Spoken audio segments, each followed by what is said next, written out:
Welcome back to Old Mother West Wind by Thornton Burgess. The Willful Little Breeze. Old Mother West Wind was tired and just a wee bit cross. Cross because she was tired. She had had a very busy day. Ever since early morning, she had been puffing out the white sails of the ships on the big ocean to make them go faster. She had kept all the big and little windmills whirling and whirling to pump water for thirsty folks and grind corn for hungry folks.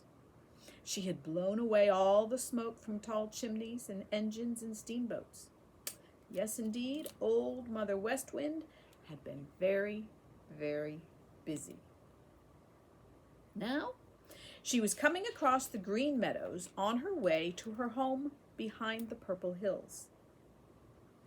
And as she came, she opened the big bag she carried and called to her children, the merry little breezes, who had been playing hard on the green meadows all the long day.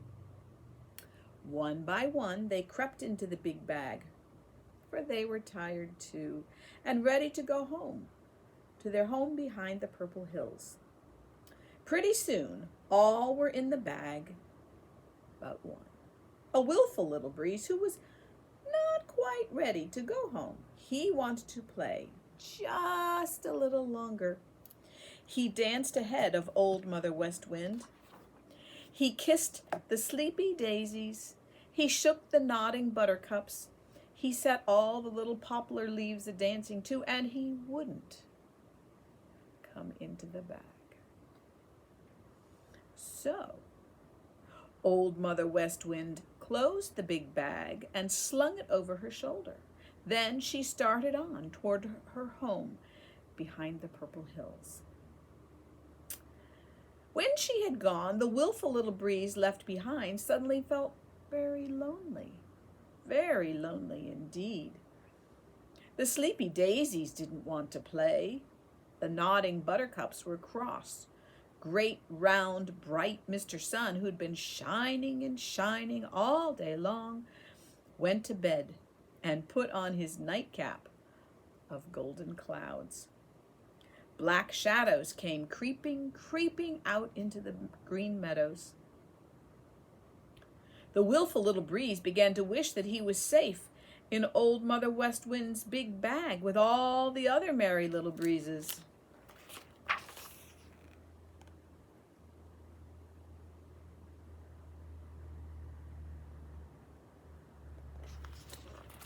So he started across the green meadows to find the purple hills. But all the hills were black now, and he could not tell which he should look behind to find his home with Old Mother West Wind and the merry little breezes. How he did wish that he had minded Old Mother West Wind.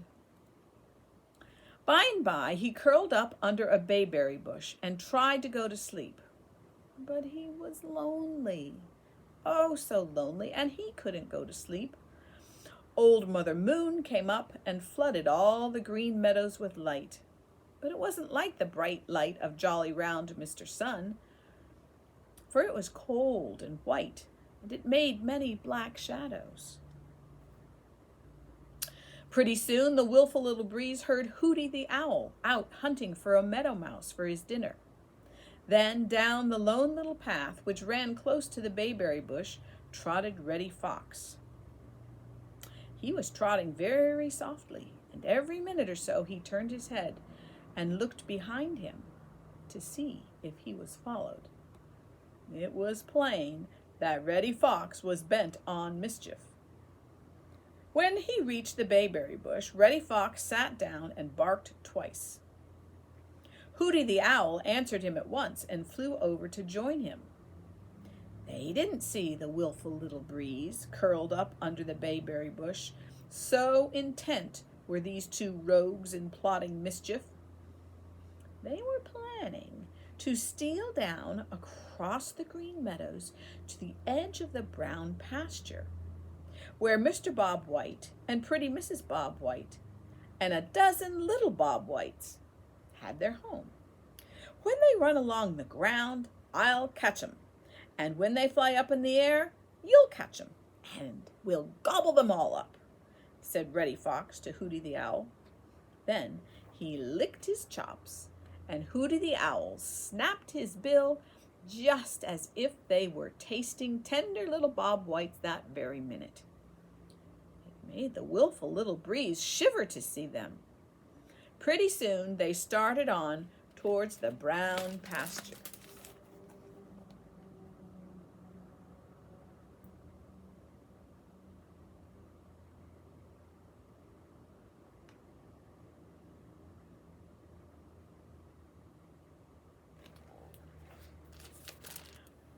When they were out of sight, the willful little breeze jumped up and shook himself.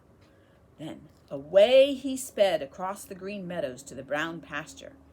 And because he could go faster, and because he went a shorter way, he got there first.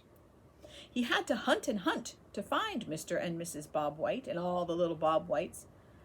But finally he did find them, all with their heads tucked under their wings, fast asleep. The willful little breeze shook Mr. Bob White very gently. In an instant he was wide awake. "Shh," said the willful little breeze. "Reddy Fox and Hooty the Owl are coming to the brown pasture to gobble up you and Mrs. Bob White and all the little Bob Whites." "Thank you, little breeze," said Mr. Bob White. "I think I'll move my family." Then he woke Mrs. Bob White and all the little Bob Whites. With Mr. Bob White in the lead, they all flew to the far side of the brown pasture, where they were soon safely hidden under a juniper tree.